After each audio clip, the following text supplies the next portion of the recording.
sharing my screen. So thank you, the three of you, for being here. So here we are at the Unconference. It's the first official day.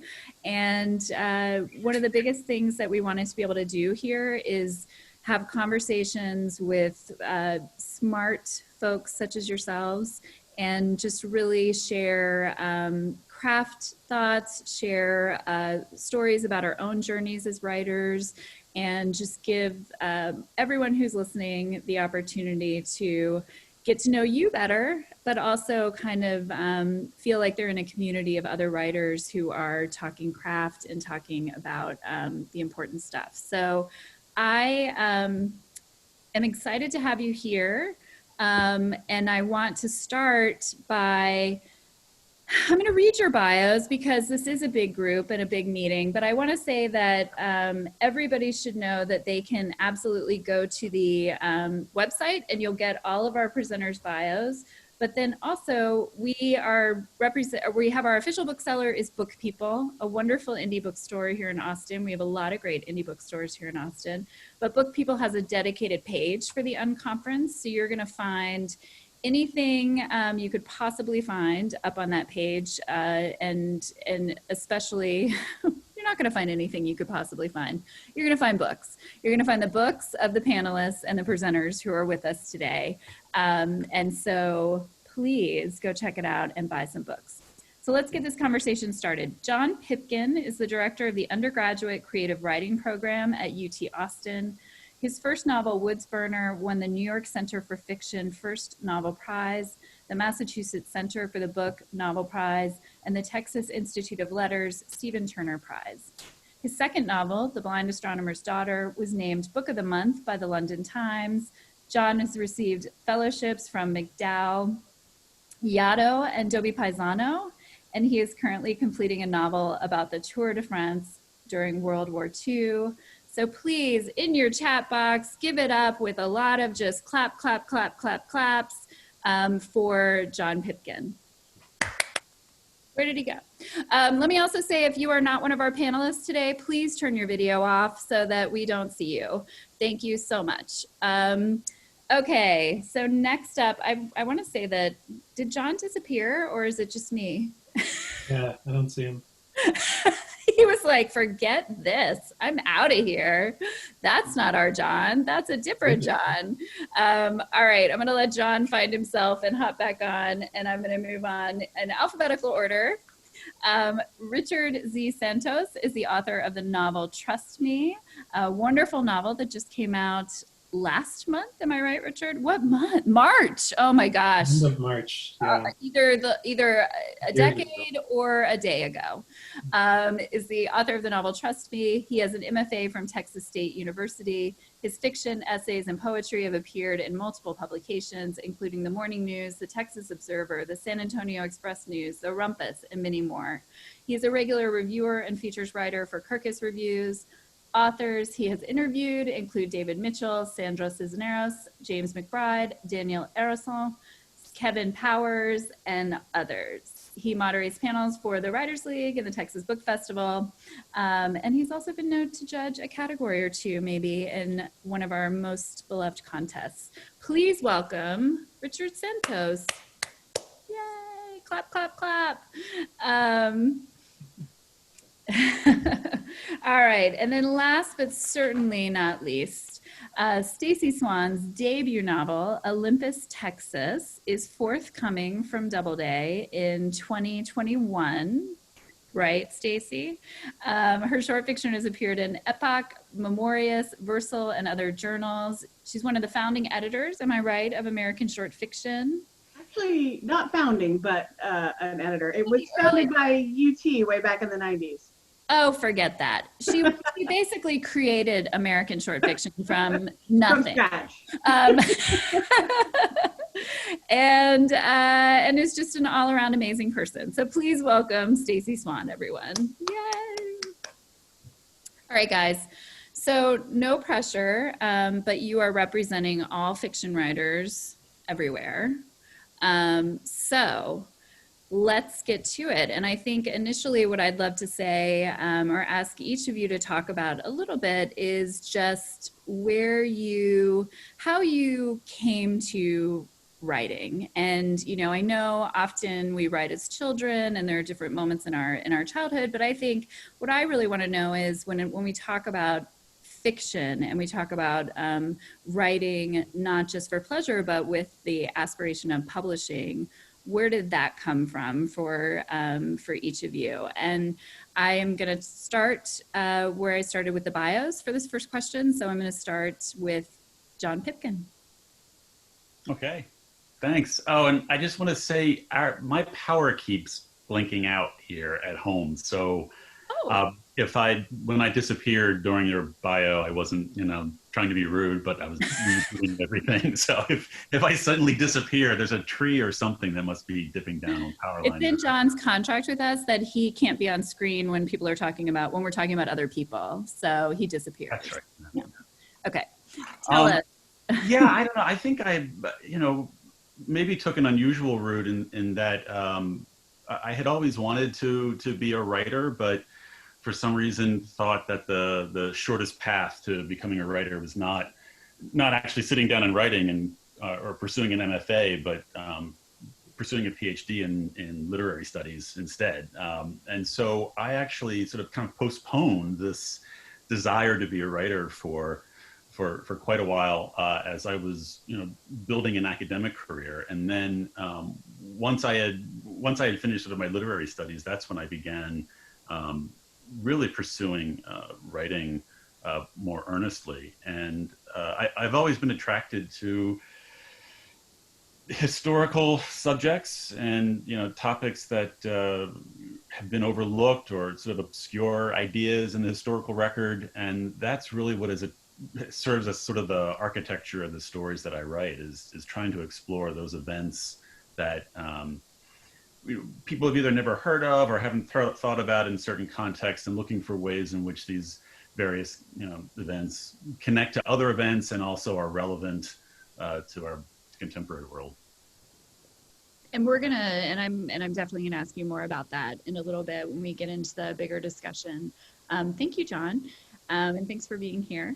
So Richard, what about you? What was your sort of entry into this? Nuh-uh. Look at that baby. She turned 1 a few days ago, so we're still celebrating. Anyways, I think that I'd grown up and through college, I was always kind of like writing things, or starting things really, but never finishing them. But then really what got me like doing things in a more focused manner was I kept getting time. And I've actually never told this part of the story before, so I'm excited to tell this part. But she's leaving that. Is there a shelf there that you just set? Yes, just elf on the shelf. In 2007, I moved to Santa Fe for a political campaign, and that's where I first started thinking about this book. And I didn't know anybody out there, so I had a lot of time in my hand to be alone and drive through the mountains and think about stories and things I wanted to write. And but then the really weird gift that nobody predicted was the long Obama-Clinton battle for the nomination in 2008. So in January of 2008, I moved back to Washington, D.C., and I take a job with an organization ready to spend tens and tens of millions of dollars to promote whoever the Democratic candidate was going to be. And I was hired starting like February 1st or something, because usually by then, or shortly afterwards, there's a candidate and they just keep going.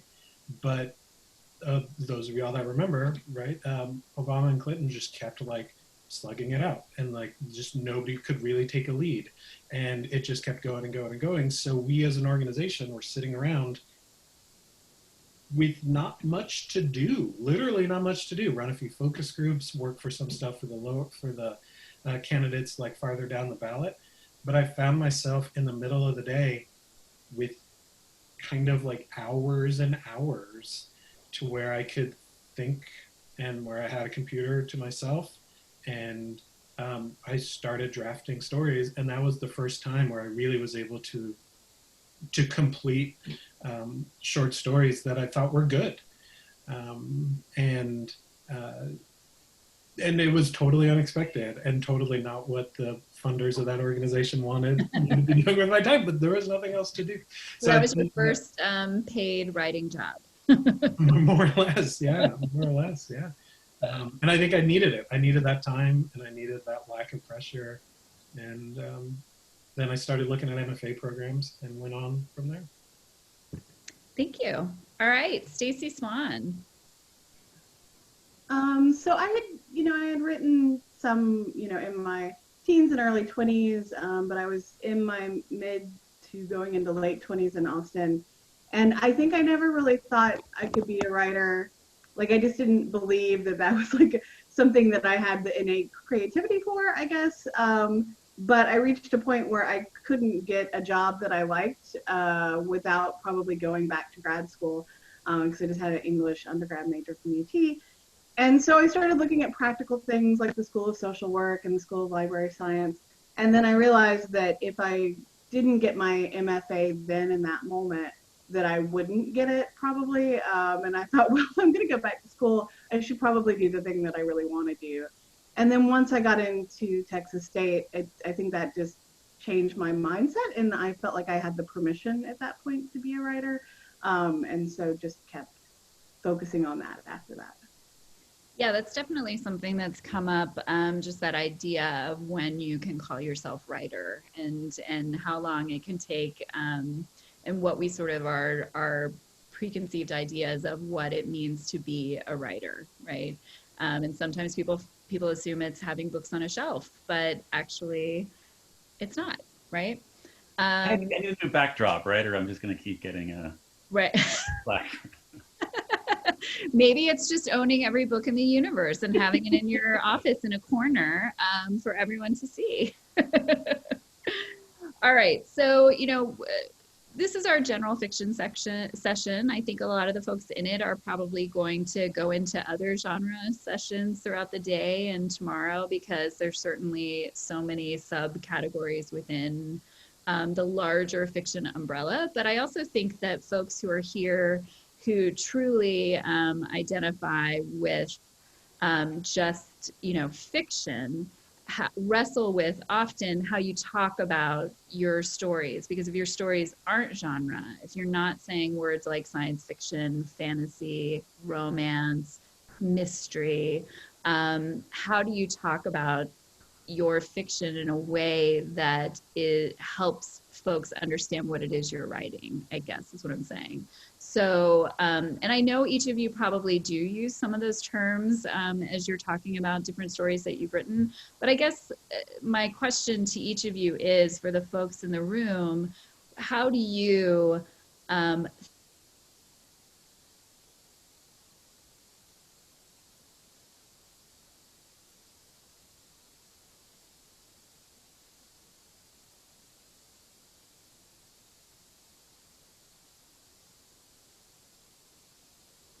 Well, I'm also looking at the question here that popped up in the chat box about, do you choose the genre you're going to write in, which maybe that's a way into that question. But no, I don't, I never really sat down and decided one day that I'm going to work in the genre of historical fiction exclusively. I really just write about topics that interest me, and it just happens to be that I'm writing about things that have already happened. So, the idea of sort of picking a genre and then locating myself in it is not something that I'd ever actually consciously did. And in fact, I mean, the genesis of my first novel about Henry David Thoreau and the forest fire that he set was quite accidental. This was around 2003, and I had just struggled with an early manuscript for a different book it was the first time I'd attempted long form narrative. And it was a few weeks before my son was about to be born. And I thought, well, I'm not going to have any time to do any writing once he's born. And I was kind of looking around for a topic, and I happened to be reading Harper's Magazine and looking at the Harper's Index, and this was July of 2004. And there was a line in there in the index that said 200, the number of acres burned down by Henry David Thoreau trying to cook a fish chowder in 1844.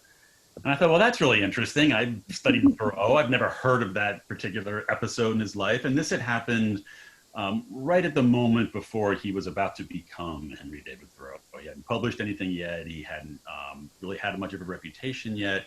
And so the more I thought about that, the more that seemed like a productive sort of entryway to talk about not only literature and ideas of struggling writers and people trying to find their way in their lives to become the people that we know them as now, but also a way to think about America. And this is also taking place right at the beginning of the start of the abolitionist movement. And so I began thinking about those ideas and thinking of different ways that particular episode intersects with the present day, but also provided an avenue to talk about just ideas of people trying to follow their potential and trying to figure out how to make sense of their lives and find a sense of identity. So that was really just an instance where I didn't set out to say I'm going to be a historical fiction writer and I will choose historical topics. That was one that found me, and that is just a process that seems to keep repeating itself. Well, and I appreciate you saying that, because this came up in the middle grade genre session that I was just hosting. The idea that sometimes these labels, historical fiction, middle grade, YA, they're assigned at a marketing point in a book's process. They're about how you sell a book to readers, but they aren't necessarily the first thing we as writers are thinking about as we sit down to write a story. And so I think that's a great way to reframe that question that I asked you, and that is to say, what sorts of stories in this large world of fiction, Richard and Stacey, what sorts of stories are you drawn to? Whether it's, I think John just really wonderfully described where he comes from in terms of his fiction. How about the two of you? What draws you to your stories? Richard, I'm looking at you. Okay. When I started the book that's out now and the other ones I have in progress, I definitely couldn't see exactly where the plot would go, but I knew the sort of tone and atmosphere I'd want to hit. And one thing I did while working on the novel was I put on the corner of the desk some books that I knew would influence it in some way, maybe structurally, maybe in terms of content or setting. And that helped me in a lot of ways. Whenever I would feel stuck, or whenever I'd be like, how does dialogue work again? Or how do you describe a tree or whatever? I would open a book or one of them and just kind of like get back into it a little bit. But you're right. The weight of these categories is pretty significant. I remember I had my MFA from Texas State, and I remember talking to Tom Grimes, the director of the program then, being really it's really strange to look back at. I was really, really anxious about what if I write this book and it's got chase scenes and guns and stuff like that, and what if someone wants to publish it, but they want to publish it in a little tiny mass market paperback and put it on a shelf in a grocery store. And he very politely was basically like, what the hell's wrong with you? Why are you worrying about that right now? That would be amazing if somebody did that. And also, it's not your decision. That gets decided by a room full of people who you may not even ever meet. You got to just write the story you want to write. And it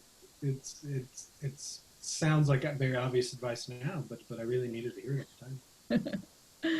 Stacey, what about you? I think I first started thinking about book categories because I worked for so long at a used bookstore at Half Price Books here in town. And there, you've got to figure out where you're going to shelve this book. And so I had this very clear distinction between fiction, which is where we put all the literature and all the contemporary novels that didn't have sci-fi or genre elements, and then we had the genres all separated. And then that divide was kind of enforced more going into my MFA, where at first it felt like there was a much, like we're all writing literary fiction and genre fiction is this other thing. But I think one of the nicest thing that has kind of happened in the writing culture in the past maybe 20 years is that those lines are blurred so much more now. So there's not the expectation that if you write science fiction, that it's not also, you know, a really wonderfully crafted book that might go equally well in the fiction section. And I really think that for me, it was reading about Michael Chabon's kind of arc as a writer and how he was writing a lot of genre stuff, and he was in workshop and his MFA, and it wasn't taken very seriously. And then by the time I was in my MFA, he was a writer that was kind of universally admired, and we all loved his books. And so I really love the way that, even though it's got to still be there for marketing purposes, I feel like it's a lot more fluid, and there's a lot more fiction by writers that might have been considered literary authors that would fit really well into science fiction or now horror, right? There's a really growing kind of literary horror genre now. And I think that's a great thing, even though I know those categories will always be around because that's marketing and they're kind of necessary for that. Yeah. Well, and, if I could just jump in really quick, like of course. it is absolutely true that, you know, the genres often have more to do with where a bookseller is going to put your book on a bookshelf than with what you're trying to accomplish as a writer. And you also have relatively little control over that. I mean, I talk about writing historical fiction, but my books always say literary fiction on them. And I think most of us are usually afraid to say I write literary fiction because it sounds pretentious in some way. But also, you know, my last book, which was about astronomy in the 1800s, the early reviews that were coming in when they were sending books out kind of pre-release were coming from reviewers who were saying things like, well, I don't normally read fiction like this, but the romance is pretty interesting that's in this book. And then someone else would write in and say, well, I don't really think that the romance is that well developed in this historical novel. And I couldn't figure out why everybody was sort of responding to the fact that there were two characters in the book who do have a kind of romantic subplot. And that was because the marketers early on were trying to market the book to romance reviewers. They were looking for elements in the story they could seize on and say, well, where would we put this book? And romance was something that I would have never thought of as a category that I was writing in, but that was something that they seized upon for marketing reasons. Yeah. So I think an interesting question that popped up in it, and it's resonated with a few people, and I hope I'm not going to mispronounce Nietzsche's name, but was it, how do you, have you found yourself coming to a genre that you don't really read, that you're not a reader in, and what does that look like for you? And I think that's even a part of a larger question, which is how important is the reading part of being a writer? So I guess that's almost two parts. If any of you have that specific experience, you've come to, you find out that you are actually writing something that is not in a genre that you read very much of, but also what is the importance of reading for writers? And I'm going to start, Stacey, with you. You know, I tell my students all the time that like the most important thing when they're working on a novel is that they're writing the book that they would want to read. And so it's an interesting question. If any student comes to me and says, I am writing, you know, a mystery, but I don't like mysteries, it's really interesting to explore that question of why they're drawn to that area if it's not something that they typically read. And I think anyone can write anything. You don't have to be a fan of a specific genre to write within that genre, but at the same time, I think it's really important that you're writing a book that you yourself, you know, want to read. I just, in terms of myself, like I was recently talking to Becca about this, but I have two ideas for the next book that I want to write, the next novel. And one that I've been thinking I was going to be my next book is much more mystery based. But I love mysteries and I've always read them, and I love like noir mysteries especially. But I also know that it's like, because I haven't written it before, I need to do a lot more reading in that area just to, I feel like you have to know the conventions, even if you're going to defy the conventions, you know, within the genre. But then my other idea is a historical novel, and that's something that I'm drawn to for reasons other than it being historical. And I read a lot of fiction that's set in the past, but I don't feel like I'm a reader of historical fiction specifically. So I feel like I'll have to do a lot more research in that area just to kind of understand the landscape and reader expectations, and then how I want to play within those expectations. Right, because that is a part of the idea of the category or genre within fiction, is also the expectations of readers. And I think that with some categories, they are very specific expectations. Like if you're writing category romance and your love interests don't end up together, then it may not be a category romance. That's a big, very important part of it. So I appreciate you bringing that up, because that's a good point as well. It's marketing, but it's also the readership has developed in a way that they're they know what they're getting when they go to that shelf in the bookstore. They believe. And then you find writers every once in a while who flip that upside down, and that's really exciting as well. Richard, what about you when you think about sort of your place within the larger, and have you found yourself writing something that is not something that you typically read? Yeah, I mean, I think that Stacey's points were really great, and that like you have to know it's helpful to know the conventions when you're a writer, but as many genres as you can, because hopefully you're reading. You're not just reading that widely, but at a certain point, you're also watching movies that closely. You're listening to albums with that sort of like same mindset.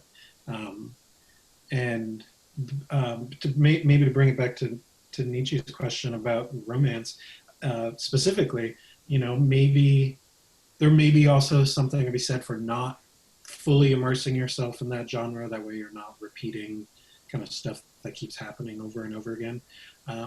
But I think that this is a great question, because it's showing that this writer at least is following their instincts, which I think is important as a writer too. I think that it took me years and years to draft this book, because I kept trying to force it into shapes that it didn't want to be. Because at first I thought, oh, I'm gonna rewrite Jim Thompson's The Getaway, but set it in New Mexico, because that would be awesome, and that would be awesome. But the book kept not working. It kept wanting to like not do that, and I kept kind of like trying to strangle it back into place until I just couldn't anymore. It didn't make any sense anymore. So I think following those instincts is a great impulse for writers. So I want to address this question, which is, we do have a separate genre session happening, I believe, later today or tomorrow. Look at your programs on short fiction.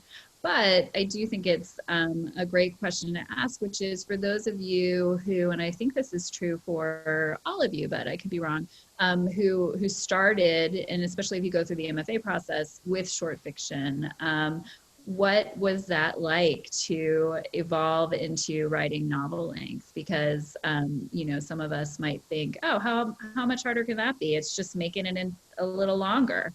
So can you speak to that transition from short fiction to novel length? Stacey, I'm going to start with you, because I happen to know that you just made this transition, I mean, very recently in a big way. Yeah, if by recently we mean the 12 years it took me to write the first novel, but yes, everything published has been a short story so far.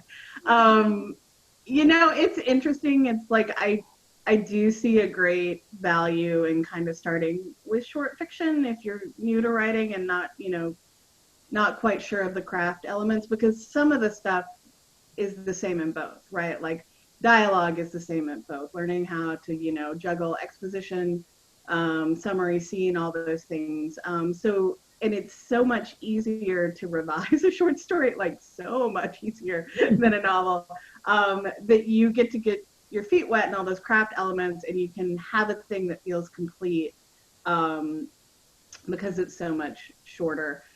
The thing, and there's one thing that I think is actually easier about writing novels than short stories, and that's, I feel like for most short stories, I'm sure there's exceptions, the difficulty is that every line matters, like almost every word matters, right? There's nothing extraneous. It's just completely honed and polished in this way that is, it's really hard to achieve. And what I loved about writing a novel, once I started writing a novel, is that you get to be expansive, you get to go on tangents, and sometimes those get pared away later, but there's just so much more freedom. And my short stories had very little interiority because I was still being taught by people that loved Raymond Carver more than anyone else, and so it's like skip out all the interiority. But naturally, my natural voice in the novel, and I think in general, is really interior heavy. And so I loved the freedom of that. So I like to talk about there are some ways that novels are easier than short stories. And I think that kind of expansiveness and lack of focus is one. Probably until you get to the editing phase, and then it becomes tougher because you're cutting out a lot of that.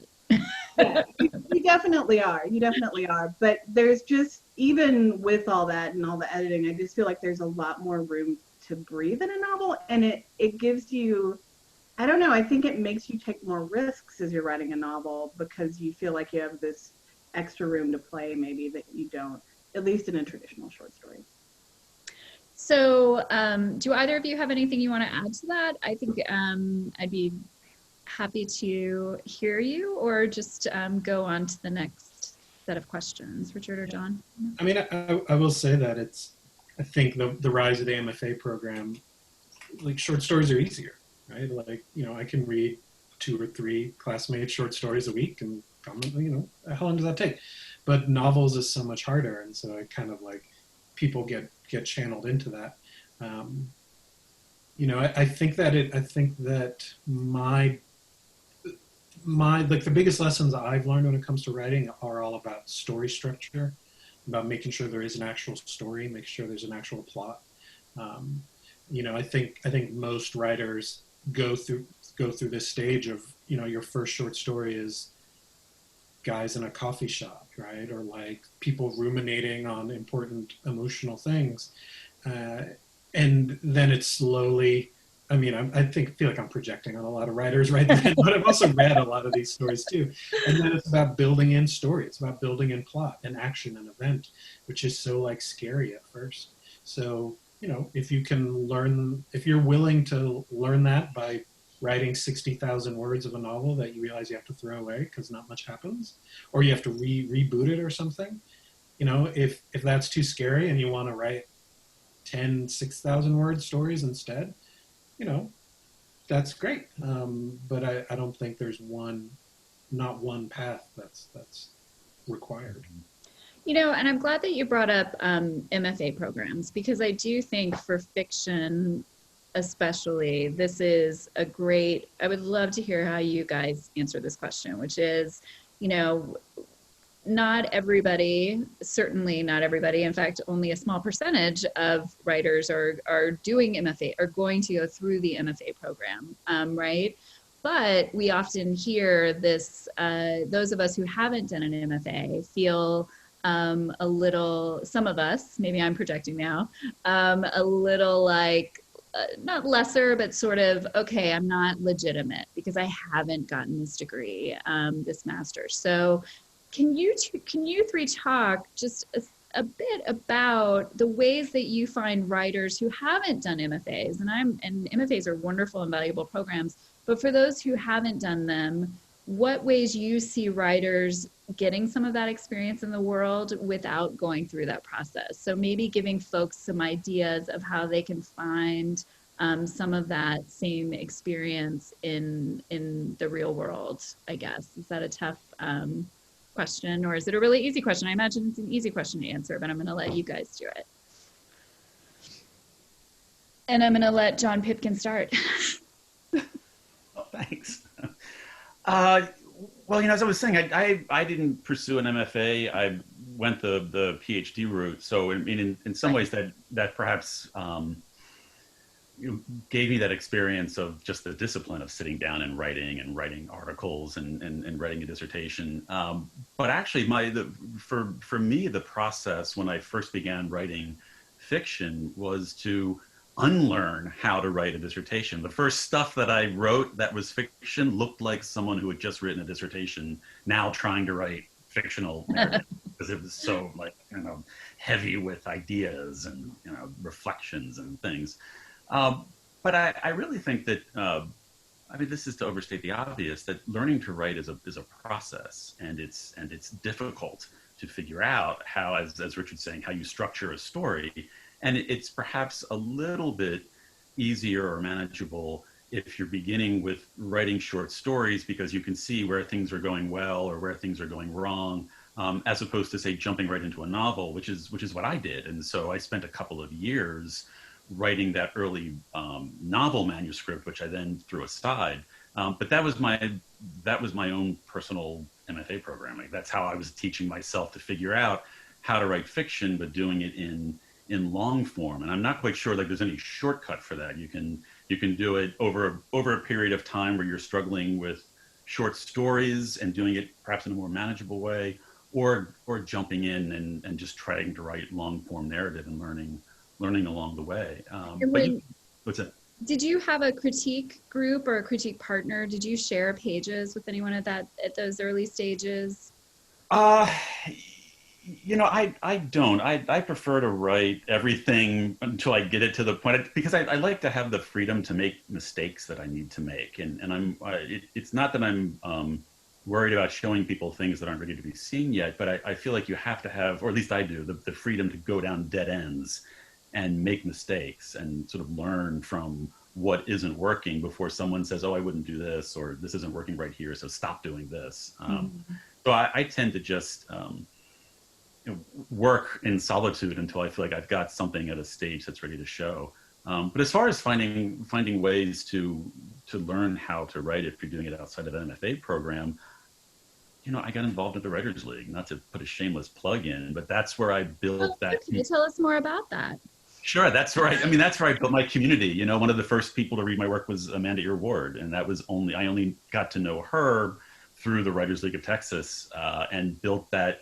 I think one of the big advantages from MFA programs is you build this community, and you have links and connections to other writers who you can learn from, and get them to read your work and read their work. And if you don't do that through an MFA program, you have to figure out how to do that on your own. And it was the Writers League that provided me with that content.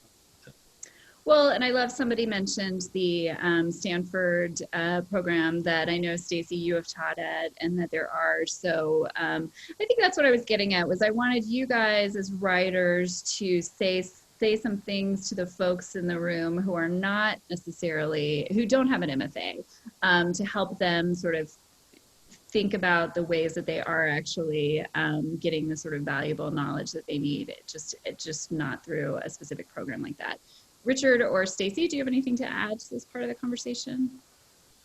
Yeah, I think John's point about the Writers League is a good one. And also in chat, Emily, said, I don't have an MFA, but taking tons of workshops, classes, conferences, critique groups, and reading. I think the MFA isn't a magic entryway to agents and editors and publishers, although those things can sometimes happen. But the real benefit of them is the time, like I said. So either get a job where you can not do your job and instead write all day, but having the time to focus on the writing, and then the community. Every time I've taught a Writers League class, I make a point of saying, now make a buddy and trade email addresses so you can share each other's work. And I don't see a lot of people do that still, because it's vulnerable or scary or something. But I think it's absolutely essential. If you're just showing your stories to friends or family, or to people who are just tell you they're good, that's not helpful. It's nice, and but that doesn't help you get better as a writer. Well, and that's definitely why we wanted to do all of these smaller genre meetup sessions. So for those of you in this session who come back for genre after hours, it's an opportunity to go into smaller groups and maybe not feel like as daunting as it can be being in a room of 30.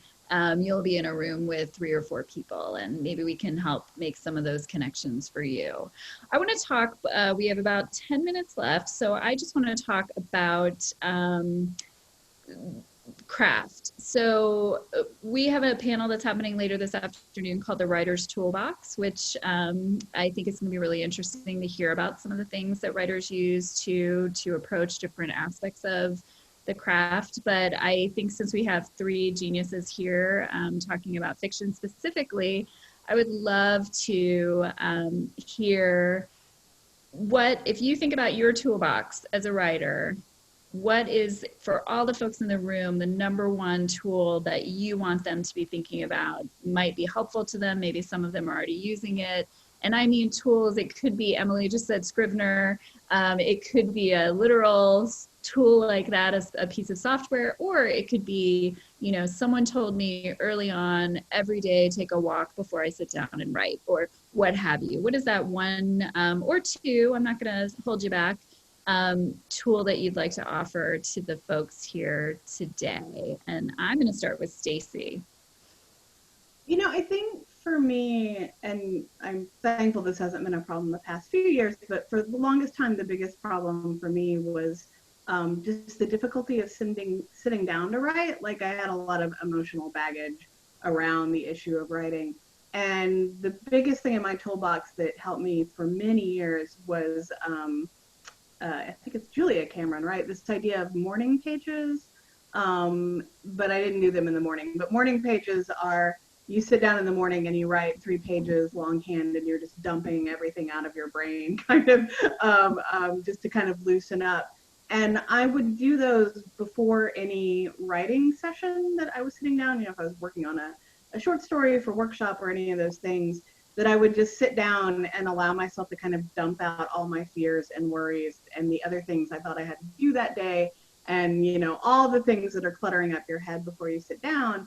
And I found that it did 2 things. One, once I had written a couple pages, I was eager to get to the book, which I never normally was, just kind of eager in a general sense. And 2, it made the sitting down easier, because I wasn't sitting down to immediately write a fresh page of my draft. I was just sitting down to basically vent all this stuff in my head. So I'm a big fan of that. Awesome, thank you. John Pipkin, what's in your toolbox? Pencils.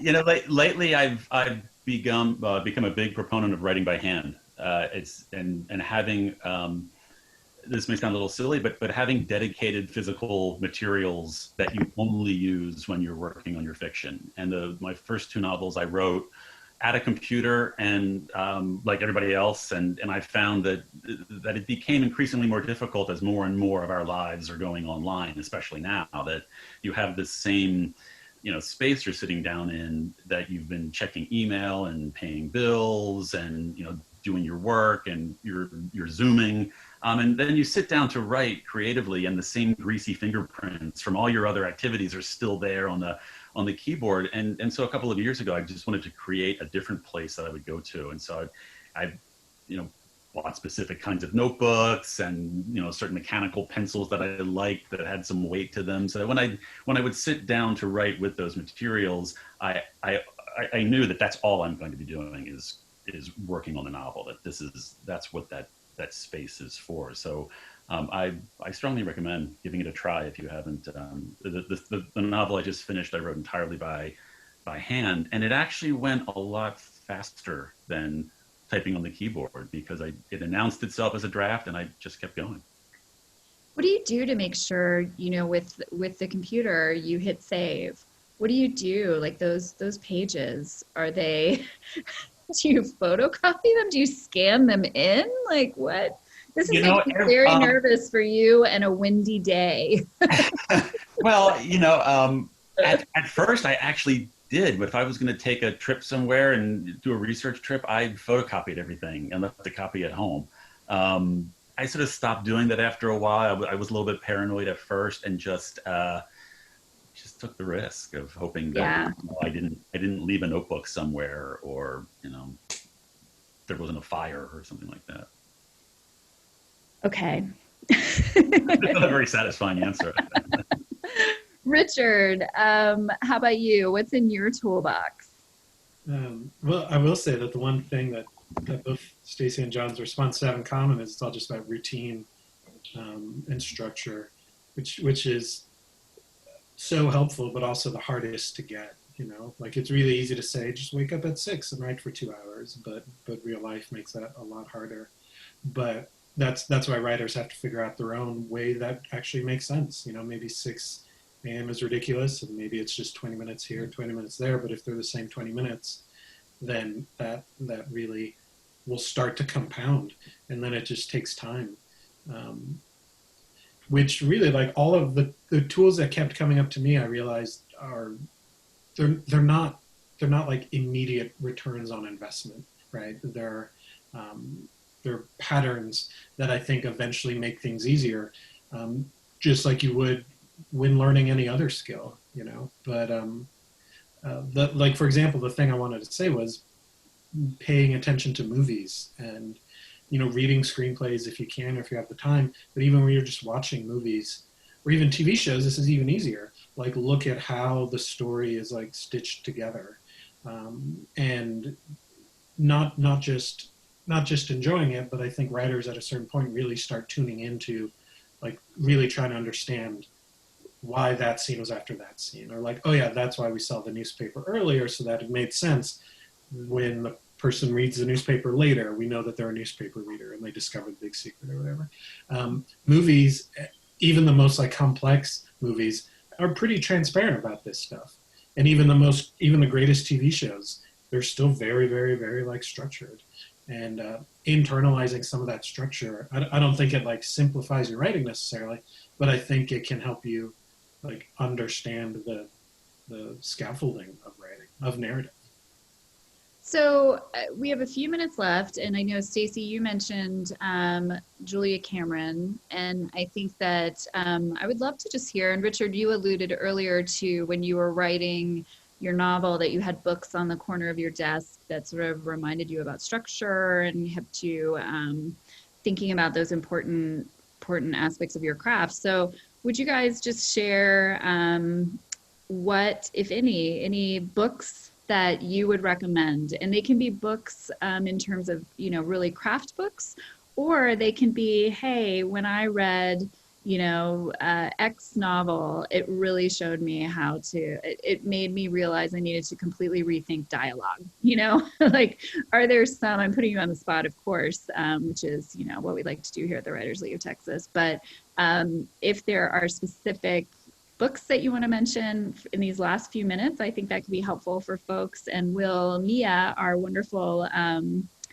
assistant, will put it in the chat box so everyone will capture it. Who wants to go first? The craft book and business book that I keep recommending this year is Before and After the Book Deal by Courtney Maughan, because it's funny and it's authoritative, and she quotes hundreds and hundreds of people, and it's the whole process, writing, you know, querying agents after publication, second book, and so on. It's good. It's a great read. The Before and After the Book Deal. Anyone else? Stacey or John?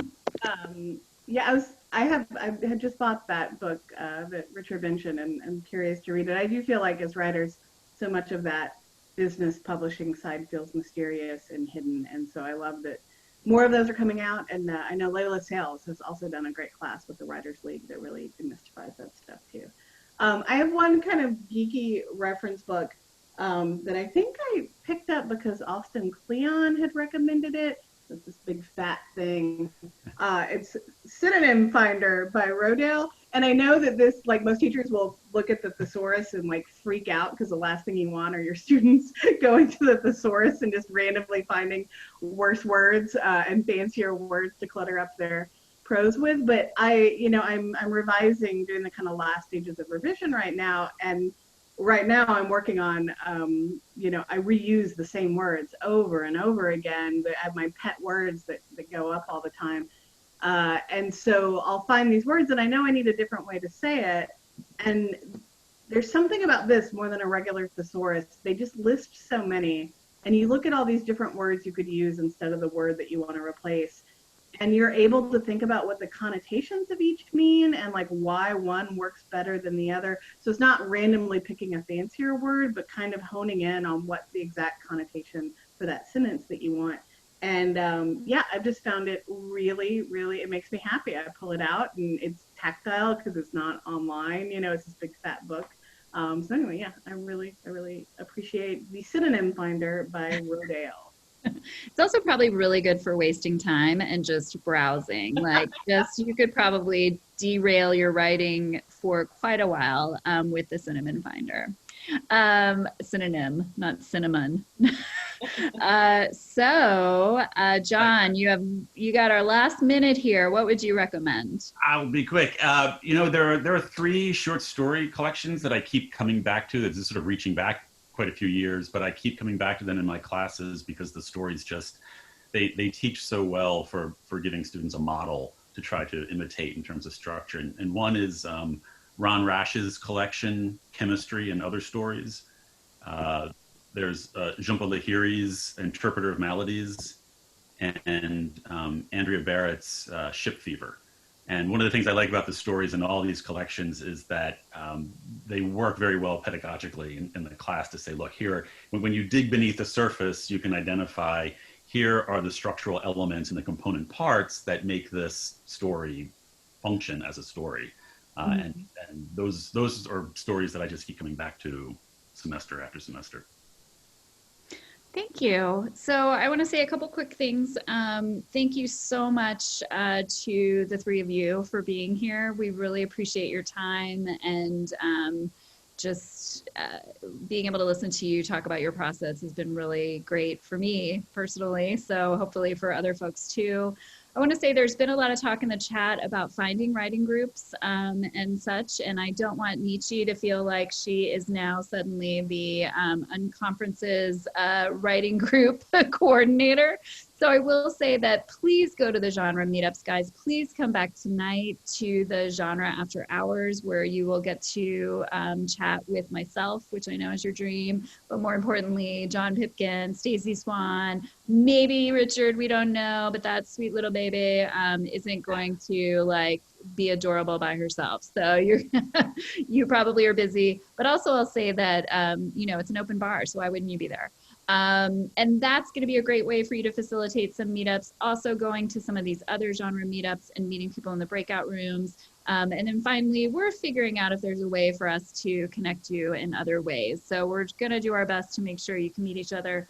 Last thing I'll say is you guys, these 3 authors gave their time and they're so smart and lovely for being here. So can we give them clap, clap, claps? Clap, clap, clap. I'm clapping. Other people are clapping. All you can hear is me clapping. Thanks, guys. All right, the meeting is over. We're moving on to 1 o'clock, but thanks for being here, everyone, and we'll see you. We'll see you in the other sessions. Take care. Thanks, Becca. Thank you. Bye, guys.